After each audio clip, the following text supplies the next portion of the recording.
الحمد لله الذي أذن لعبادته. الحمد لله الذي أذن لعباده في طاعته فخروا بين يديه ساجدين، وخروا بين يديه متذللين، ولوجهه معظمين. لم يغلق بينه وبينهم بابا، ولا أسدل بينه وبينهم حجابا. فنشهد أن لا إله إلا الله ليس كمثله شيء وهو السميع البصير. ونشهد أن محمدًا عبده ورسوله وصفيه من خلقه وحبيبه، رسول أرسله الله رحمة للعالمين بشيرا ونذيرا بين يدي الساعة. اللهم فصل عليه وعلى آله الطاهرين وعلى أصحابه غر الميامين، ما اتصلت عين بنظر ووعت أذن بخبر، وسلم تسليما كثيرا إلى يوم الدين. أما بعد فيا إخوة الإسلام، يقول المصطفى الحبيب صلى الله عليه وسلم فيما رواه الطبراني في حديث ضعيف، إنه قال صلى الله عليه وسلم: الأمانة أن نذكر صحة الحديث، إنه سيأتي على الناس فتن تدع الحليم حيرانا. وفي حديث صحيح ذكره البخاري رحمة الله عليه رحمة واسعة ورفع الله مقامه، قال في حديث صحيح ورواه الإمام أحمد رحمة الله عليه رحمة واسعة ورفع الله مقامه رواية عن أبي موسى الأشعري رضي الله عنه وأرضاه أن النبي صلى الله عليه وسلم قال: إن بين يدي الساعة فتنا كقطع الليل المظلم، كقطعة من الليل شديدة الظلام لا يتبين أمرها، فإن دخل عليكم، بمعنى إن دخلت عليكم الفتنة، فكونوا كخير ابن آدم. ابناء آدم هابيل وقابيل، قابيل قاتل وظالم، وهابيل مظلوم ومقتول. فيقول النبي صلى الله عليه وسلم: كونوا كخير ابني آدم. وفي رواية: كونوا كأحلاس بيوتكم. هذا حديث صحيح. ما معنى الأحلاس؟ الأحلاس في اللغة العربية لها معنيان. الأولى، الأحلاس ما يلبس تحت اللباس. والمعنى الثاني، الأحلاس هو لباس أو الكساء الذي يوضع على ظهر البعير. هذا هو الأحلاس. فيقول النبي صلى الله عليه وسلم: كونوا كالأحلاس في بيوتكم، بمعنى الزموا بيوتكم والتزموا سكوتكم، لا تتكلم، لا تفعل، هذه فتنة. ليس أنا المتكلم، بل لست أنا المتكلم، بل المتكلم النبي المصطفى المعلم صلى الله عليه وسلم يعلمنا. فيقول لك ولي اسكت، ولزم بيتك وتعلم دينك واسكت. فمن علامات الساعة ظهور الفتن، لا يعرف الحق منها من الباطل. وقد ذكر الله سبحانه وتعالى الساعة في محكم تنزيله بعد: أعوذ بالله من الشيطان الرجيم، بسم الله الرحمن الرحيم. يا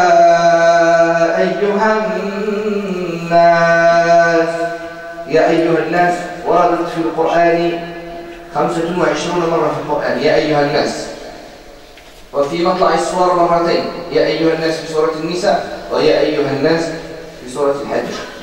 يا أيها الناس اتقوا ربكم إن زلزلة الساعة شيء عظيم يوم ترونها تذهل كل مرضعة عما أرضعت وتضع كل ذات حمل حملها وترى الناس سكارى وما هم بسكارى ولكن عذاب الله شديد.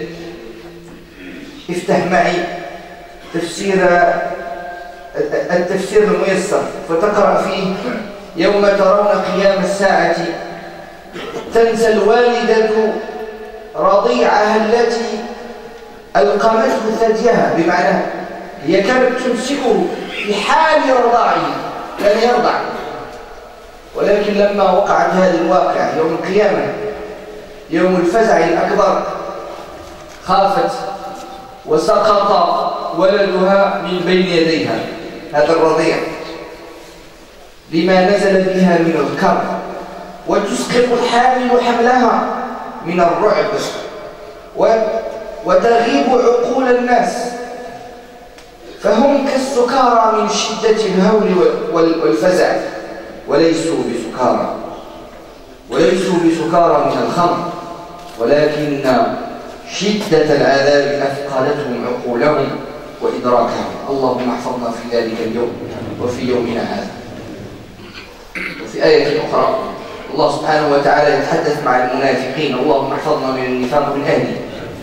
يقول الله سبحانه وتعالى فهل ينظرون إلا الساعة أن تأتيهم بغتة فقد جاء أشراطها.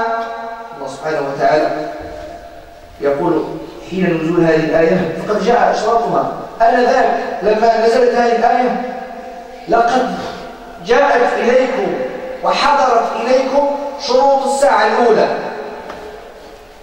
1400 سنة. الله سبحانه وتعالى قال في حين نزول تلك الآية فقد جاء أشراطها، علامات الساعة بدأت.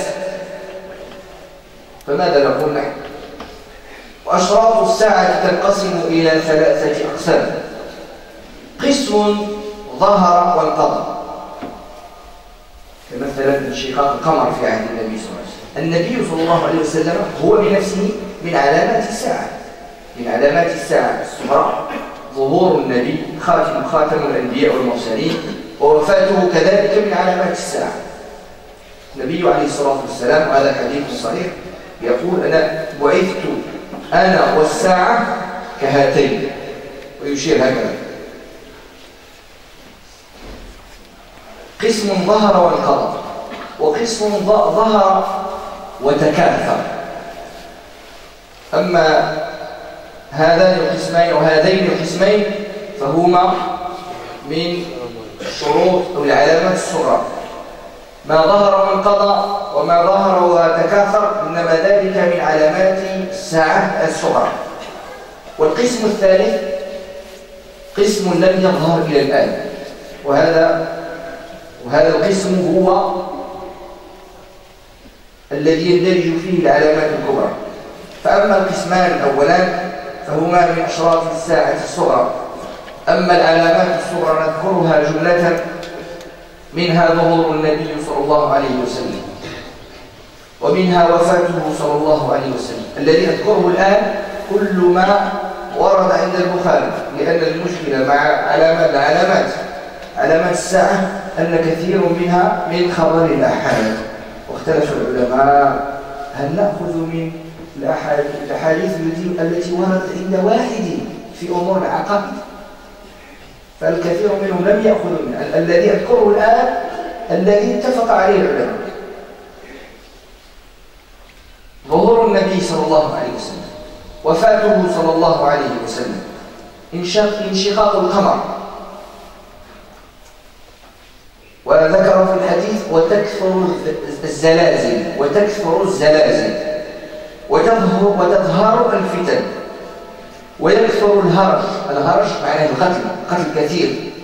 الآن تفتح الشاشة فترى 100-200 ماتوا وكأنه لم يقع شيء، أمر عادي اعتدنا عليه. تفتح الشاشة والتلفاز فترى مات 100 أو 200 ألف 2000 مش أمر عادي الآن، صار أمر عاديا. هذا الذي يذكره النبي صلى الله عليه وسلم في الحديث.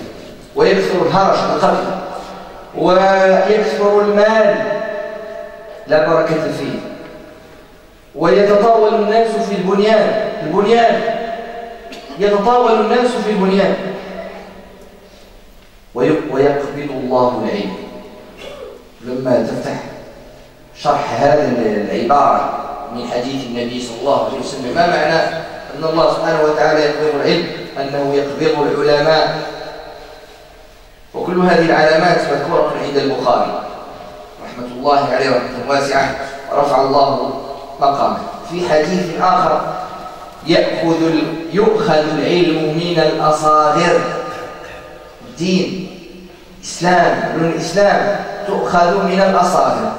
ابن المبارك من علماء التابعين رحمة الله عليه رحمة واسعة ورفع الله مقامه يقول، شرح هذه العبارة فقال: ليس من الأصاغر من ينقل عن العلماء، بل الأصاغر من يفتون بآرائهم ويفتون وهم جهلاء.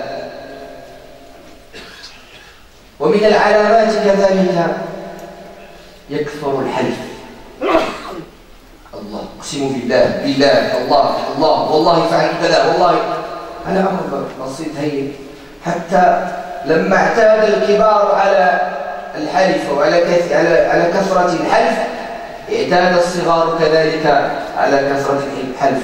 فترى الآن من الشباب من مسلمون وغير مسلمون، هذه الأمر اعتاد الناس عليه، وخاصة الشباب يحلفون. فترى أمرا عجيبا، وأنت في الدكان طفل شاب أمامك لا يرى عليه بأنه مسلم، ويقول والله، ويتبعها بشتم من الشتائم أو من المنكرات. هذا خطأنا نحن، وبعدها خطأ شبابنا الذين سمعوا منا كلامنا. ومن العلامات كذلك تمات فيه الصلوات. تكون الصلاة مجرد حركات، لا روح فيها، لا قلب فيها، لا إيمان فيها، لا اجتهاد فيها، لا تقرب إلى الله فيها، مجرد حركات. إنا وجدنا آباءنا كذلك يفعلون. اللهم ارزقنا الحلاوة في الصلاة. فالعلامات الصغرى معظمها يدور حول فساد في آخر الزمان، وظهور الفتن بين الناس، وبعدهم عن هدى الله. ونذكر بمشيئة الله وحفظه العلامات الكبرى من علامات الساعة في الجمعة المقبلة إن شاء الله. رزقنا الله وإياكم حسن الختام، فادعوه مخلصين له الدين. الحمد لله رب العالمين.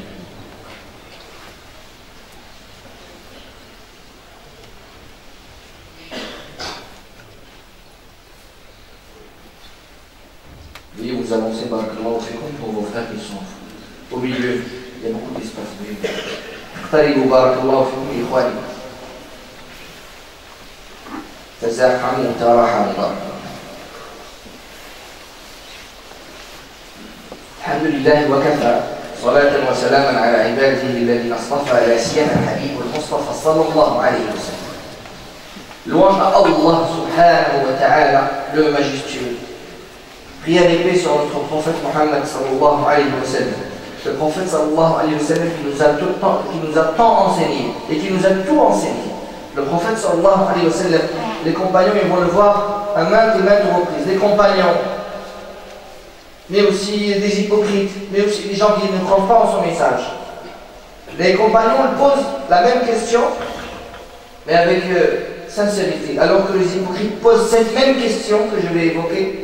Et ainsi, ceux qui ne croient pas posent cette même question pour se moquer. Quelle question? Et ils posent une question, ils disent Madassa, c'est quand la fin des temps? Et le prophète sallallahu alayhi wa sallam de répondre plusieurs fois.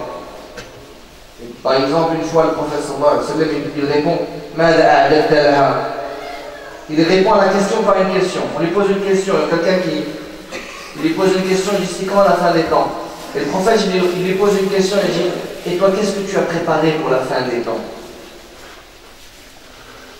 Et Allah subhanahu wa ta'ala, plusieurs fois dans le Coran, il nous fait remarquer que lui seul sait quand c'est la fin des temps. Lui seul. Arrêtez de chercher. Allah, il nous a donné la réponse, il nous a dit.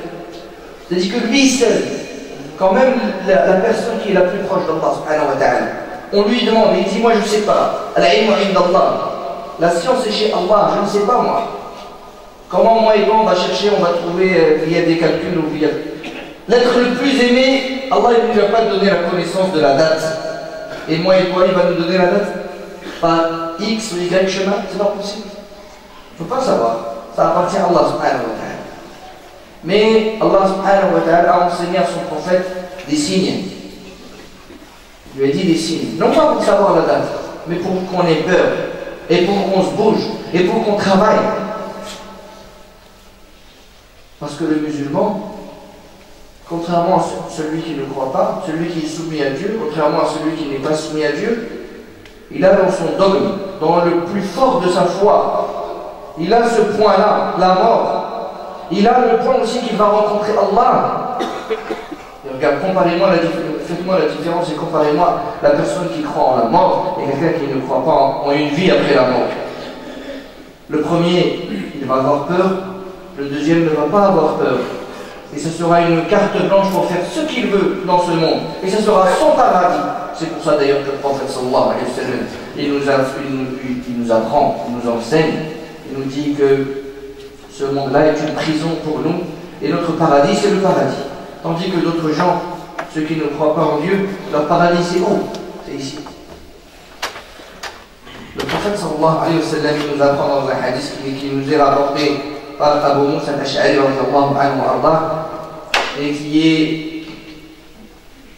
et qui est chez l'imam Ahmed rahmatullahi alayhi rahmatan wasi'a wa rafa'allahu maqama. Il dit, le prophète sallallahu alayhi wa sallam, il dit, entre les mains du temps, au dernier moment, dans les derniers instants, les signes précurseurs de la fin des temps.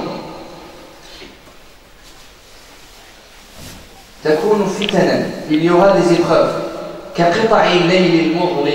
comme la nuit qui est noire, tellement noire qu'on n'arrive pas à distinguer, on n'arrive rien à distinguer.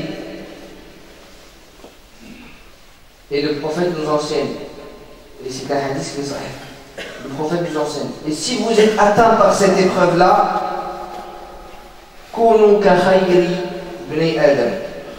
soyez comme le meilleur des deux fils de Adam. Il y en a un qui a tué, il y en a un qui a été tué. Quelqu'un va dire, mais qu'est-ce que tu nous dis? C'est pas moi qui parle, c'est le prophète, c'est même qui parle. Le prophète, il nous dit, il y en a un qui a été injuste, il y en a un qui a été juste. Il y en a un qui a subi l'injustice, il y en a un qui a commis l'injustice. Ne sois pas celui qui a commis l'injustice.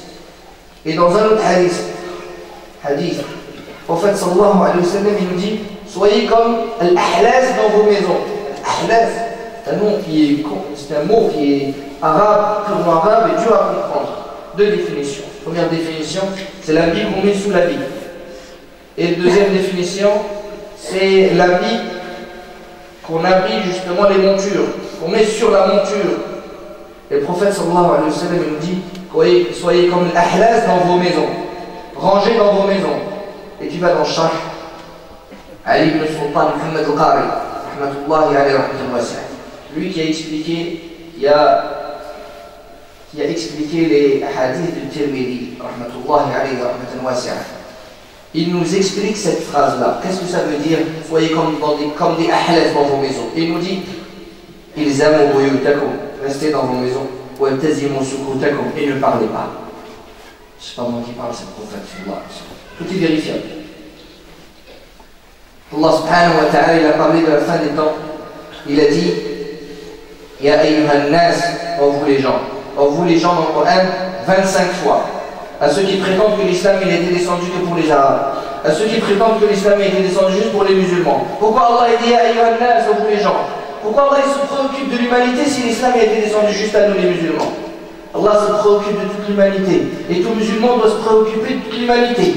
Et celui qui pense qu'à lui, qui pense qu'à sa famille, sa tribu, son pays, sa région, il a faux sur toute la ligne, toute l'humanité. 25 fois, ya ayyuhan nas, oh vous les gens, ittaqu rabbakum, craignez votre Seigneur. Inna zalzalat as-sa'a shay'un 'azim.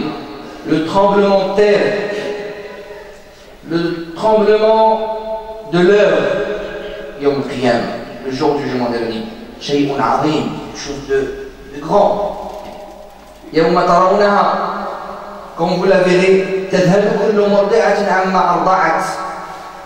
La nourrice qui sera en train d'allaiter son enfant, elle jettera son enfant. Tellement elle sera apeurée de cette image qui sera en face d'elle, de ce qui se passera, de ce tremblement de terre, comme l'a dit Allah subhanahu wa ta'ala. Et la femme qui sera enceinte, tellement elle sera apeurée, ce qu'il y a dans son ventre, le fœtus qui sera dans son ventre, il tombera de peur. Et tu verras les gens, ils sont ivres. Mais en vérité, ils ne sont pas ivres.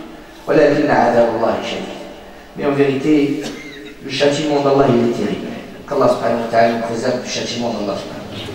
Deuxième verset, Allah subhanahu wa ta'ala dit, il parle aux hypocrites. Ce verset dédié aux hypocrites qui se retrouvent dans les assiettes du prophète sallallahu alayhi wa sallam. Les informations rentrent par une oreille, sortent par une oreille.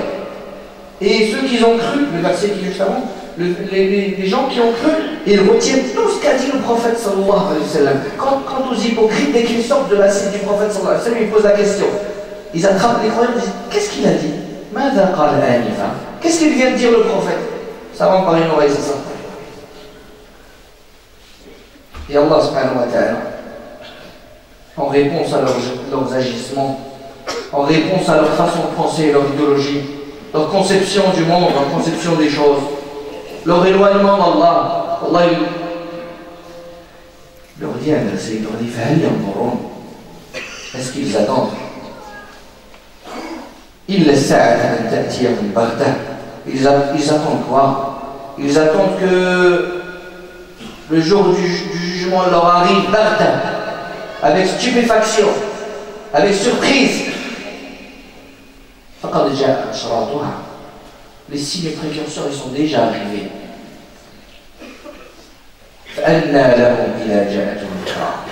Comment ils seront le jour où le jour du jugement arrivera? Les signes de la fin du temps, il y a trois types. Le premier type, c'est des signes qui sont passés au temps du prophète sallallahu alayhi wa sallam, qui sont déjà passés. Le deuxième type, c'est des signes qui sont passés au temps du prophète sallallahu alayhi wa sallam ou qui sont arrivés après le temps du prophète sallallahu alayhi wa sallam, et ça a augmenté, en augmentation. Et ensuite, le troisième type, c'est les signes qu'on n'a pas vus. Celui qu'on n'a pas vu, c'est les grands signes. Les signes qu'on n'a pas vus, c'est les grands signes. Les signes qui sont apparus au temps du prophète et qui sont finis, ça c'est des petits signes. Et les signes qui sont apparus au temps du prophète ou après le temps du prophète légèrement et qui ont augmenté, c'est aussi des petits signes. On va s'arrêter maintenant sur les petits signes aujourd'hui. Sachez que le problème avec les signes de la fin des temps, c'est qu'il y a beaucoup de hadiths qui sont ahad, qui sont cités par un. Et donc, les savants, ils n'ont pas pris les hadiths qui ont été cités par un dans le dogme. Ils ont pris plutôt les hadiths qui sont cités par des groupes. 25 personnes qui ont dit à 25 personnes qui ont dit à 30 personnes. Des groupes, des hadiths qui sont authentiques. Et aucun mensonge n'a été détecté. Alors que là, les hadiths qui sont ahad, les hadiths qui sont cités que par un, ils n'ont pas été pris. Donc moi, je vais vous citer ce qui a été cité dans le Bukhari. La alamat sura, les signes, les petits signes de la fin des temps, l'apparition du prophète sallallahu alayhi wa sallam. C'est pour ça d'ailleurs que le prophète sallallahu alayhi wa sallam dit j'ai été envoyé, moi et la fin des temps, comme ces deux doigts. La mort du prophète sallallahu alayhi wa sallam, elle est aussi parmi les signes de la fin des temps, qu'il a cité lui-même dans un hadith. Aussi, Inshiqaq al-Qamar, prophète sallallahu alayhi wa sallam, parmi ses miracles, il a fissuré la lune. Quand il a fissuré la lune, les gens qui étaient dans la ville, ils sont partis courir voir les gens de la campagne pour leur dire: est-ce que vous aussi vous avez vu ce qu'on a vu, ou alors le prophète il nous a ensorcelés? Ils ont demandé à maintes reprises: donne-nous des miracles, ya Rasulallah. Quand il leur a donné un miracle, ils n'ont pas cru malgré ça. Et ils sont partis voir les gens de la campagne, ils ont dit quoi? Est-ce que vous avez vu quelque chose dans la lune? Oui, nous aussi on a vu la lune qui s'est fissurée. Dieu, parce qu'on avait peur que le prophète il nous a ensorcelés. C'est des gens, même le miracle ne suffit pas. Le miracle devant eux ne suffit pas. Il faut qu'ils voient plus. C'est comme Al-Hudaybiyah, celui qui avait la lourde tâche, qui était engagé par Quraysh pour faire l'accord avec le prophète sallallahu alayhi wa sallam. Quand il lui a dit, parmi les notions, il a dit Rasulallah, mais dans le texte Rasulallah, envoyé de Dieu. Et lui il a refusé. Et il lui a dit: si on croyait en toi, on t'aurait suivi, on ne serait pas dans cette situation-là. Et plus encore, lui-même il avait dit une parole terrible. Il a dit: ô toi envoyé de Dieu, si tu nous rapportes des paroles qui viennent du ciel, on ne te croira pas tant que, vous trouvez ça dans l'Asbab Nuzul, tant qu'on ne montera pas avec toi, on prendra une échelle, on montera dans le ciel et on prendra de l'ange, là on croira en toi. Les Inès ne veulent pas en croire au miracle. Une haine, une animosité, ils ne veulent pas croire. Ils sont bouchés, ne veulent pas comprendre. Allah subhanahu wa ta'ala nous ouvre l'esprit et le cœur pour qu'on puisse goûter à la beauté de nos prières et de notre relation avec Allah subhanahu wa ta'ala. Et il y aura plus en plus de tremblements de terre. Et il y aura plus d'épreuves. Et il y aura le haraj. Haraj c'est quoi? C'est plus de morts, de décès, de génocide, des gens qui meurent en groupe, et ce sera chose normale. Comme aujourd'hui tu allumes ta télé, tu vois des gens qui meurent, quelque chose de basique maintenant, 100 personnes qui meurent, tu changes de chaîne et tu passes à autre chose. Et l'argent augmente. Si tu compares juste l'argent que tu touches toi et l'argent que touchaient nos parents et l'argent que touchaient leurs parents, vous voyez qu'il y a plus d'argent, mais il n'y a pas la baraka, il n'y a pas la bénédiction d'Allah, qu'Allah subhanahu wa ta'ala nous accorde cette bénédiction. Et les gens, ils élèveront leurs maisons, les immeubles, les gratte-ciels, et ainsi de suite. Allah va enlever la science. Et là, quand on parle de science, on ne parle pas de toutes les sciences. Là, on parle de la science d'Allah. Et la science, il y en a deux. Il y a la science, la législation d'Allah, les connaissances d'Allah. Et il y a aussi la science d'Allah, c'est-à-dire connaître Dieu. Ces deux, on a besoin de ces deux-là. Et donc, tous ces signes que je viens de citer, ils sont évoqués chez le Bukhari, rahmatullahi alayhi. Dans un autre hadith, il dit وَيُؤْخَذُ الْعِلْمُ مِنَ الْأَصَاغِرِ. Et la science, elle sera prise chez les petits. Hadith, il dit ça. Et la science, elle sera prise chez les petits. Et d'ailleurs, le signe qu'on a cité tout à l'heure, comme quoi Allah il va enlever la science, quand on cherche le pourquoi du comment, qu'est-ce que ça veut dire, on trouve que l'explication, c'est qu'Allah il va enlever les savants. Et donc dans ce hadith-là, l'Asahir ibn Mubarak, rahmatullahi alayhi, qui fait partie des savants, et la génération juste après les compagnons, il dit quoi? Il explique cette phrase-là. Il dit c'est quoi que les gens ils vont prendre la science des petits. Il explique, il dit les petits ne sont pas ceux qui vont diffuser la parole des savants.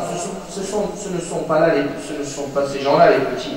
Mais les petits, ce sont ceux qui parlent par ignorance et qui parlent de leur avis. Et ça arrive souvent quand on est assis dans des assises et quand on parle d'un verset et des gens qui se permettent d'expliquer la parole d'Allah sans avoir lu auparavant un tafsir ou autre. Et ça c'est dangereux. Il faut s'arrêter sur nos limites. Je ne sais pas. L'imam Malik, combien de fois il dit la adali, je ne sais pas. Il n'y a pas de honte à dire je ne sais pas. Et les deux derniers signes, parmi les signes, yakthuru al-half. Les gens vont beaucoup jurer par Allah. وتمات فيه الصلوات. Les prières, ils vont mourir.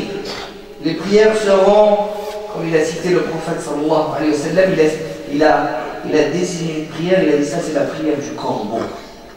Et les mouvements du corbeau, ça c'est la prière du corbeau. Donc notre prière elle doit être physique mais aussi spirituelle.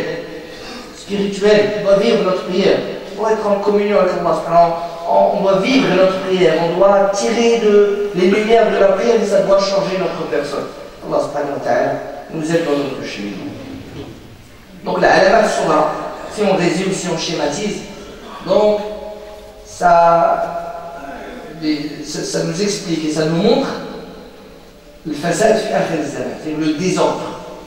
Dans nous, dans notre religion, autour de nous, dans la planète, il y aura le désordre. Si on schématise, c'est vraiment ça.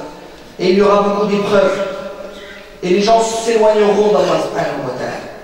Et on évoquera, Inch'Allah, la semaine prochaine, les grands signes, en essayant encore une fois de garder juste les signes qui sont authentiques et qui sont avérés par les savants. Et on demande à Allah subhanahu wa ta'ala de nous protéger des épreuves. On demande à Allah subhanahu wa ta'ala qu'il ne nous éprouve pas. Mais s'il nous éprouve, on demande à Allah subhanahu wa ta'ala de nous faciliter dans nos épreuves. Et qu'Allah subhanahu wa ta'ala nous protège nous.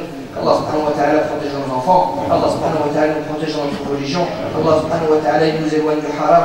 Allah subhanahu wa ta'ala nous éloigne du haram. Allah subhanahu wa ta'ala nous éloigne du haram. اللهم اهدنا فيمن هديت وعافنا فيمن عافيت. Juste avant de finir, je vais en faire de là rapidement. Donc il y a une association qui est venue et vous avez l'habitude d'être des gens généreux. Qu'Allah subhanahu wa ta'ala fasse qu'on soit des gens généreux encore plus. Donc ces gens, l'APMSF, donc c'est des gens, ils ont beaucoup d'objectifs et parmi leurs objectifs, l'insertion.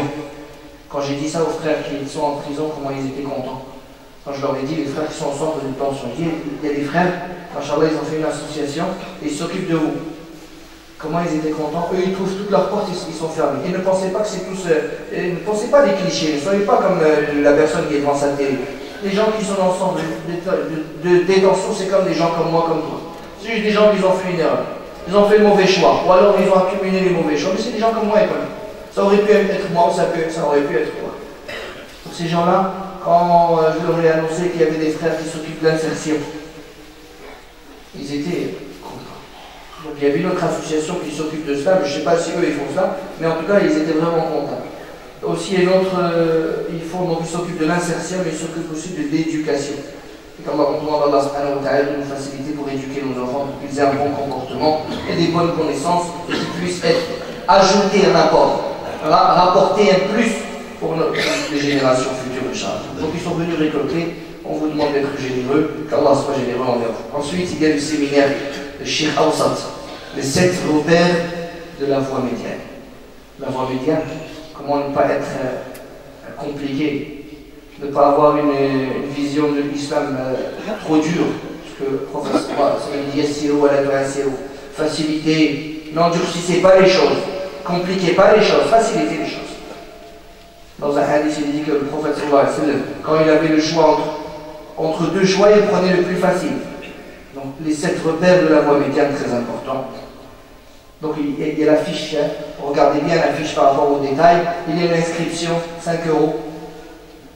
5 €. Même aujourd'hui, un sandwich, 5 €, c'est le sandwich bas de gamme. Même pas le sandwich, le bon sandwich. Le sandwich, maintenant, tu montes plus de 5 €. 5 €, c'est rien du tout. 5 € c'est juste pour la participation, pour les frais, et ainsi de suite. N'oubliez pas, vendredi soir à 19h, Sira, la vie du prophète sallallahu alayhi wa sallam. On est arrivé à Ghazwat Ahzab, on vient de finir Ghazwat Ahzab. Ahzab, quand toutes les tribus se sont rangés contre Médine et contre l'état du prophète, l'état de miséricorde du prophète sallallahu alayhi wa sallam. Aussi, dimanche, il y a Cheikh Dépol qui vient à 19h, excusez-moi, 19h dimanche. On veut y être là si vous avez des questions en religion. Quelqu'un, machallah, qui connaît beaucoup, qui a beaucoup de science, et si c'est pas, il va chercher, il va vous trouver la réponse. qu'Allah subhanahu wa ta'ala nous facilite dans notre religion. اللهم اهدنا فيمن هديت وعافنا فيمن عافيت وتولنا فيمن توليت وبارك لنا فيما اعطيت وقنا واصرف عنا برحمتك شر ما قضيت. Une femme qui m'avait demandé le dua et une personne qui m'a demandé le dua. Moi je l'ai oublié, mais Allah ne va pas l'oublier. Je ne sais pas le détail, je ne sais pas son nom, je ne sais pas qu'est-ce qu'il a comme maladie, puisque c'est son fils. Mais Allah, il sait, ça, on demande à Allah subhanahu wa ta'ala de lui donner ce qu'il veut. Allahumma ya faliq al-habbi wal-nawa, ya'ti li kulli 'abdin ma nawa. Allahumma anta ash-shafi la shifa'a illa shifa', shifa'an la yughadiru saqama. صلى اللهم على سيدنا محمد وآله وصحبه أجمعين. سبحان ربك رب العزة عما يصفون وسلام على المرسلين والحمد لله رب العالمين. ويغفر الله لعبده قال آمين.